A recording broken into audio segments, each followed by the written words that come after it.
لم يكن انتشار رجال من منتسبي الحرس الوطني في شوارع رئيس بالمملكة قبيل أذان المغرب لمهام تتعلق بأمن الوطن، وإنما لمهام إنسانية وخيرية تجلت بتأمين وجبة إفطار خفيفة لمن لم يحالفهم الحظ الوصول إلى منازلهم قبيل رفع أذان المغرب.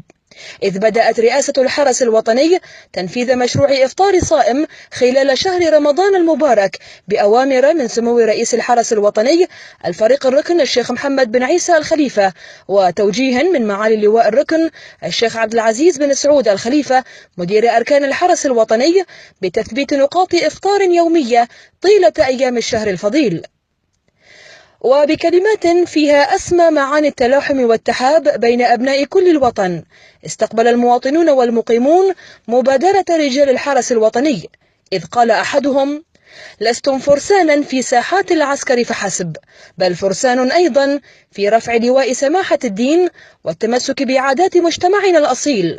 فيما قال آخر: يد تحمينا وأخرى تمد إلينا بالسخاء ابتغاء لوجه الله ورفعة للوطن.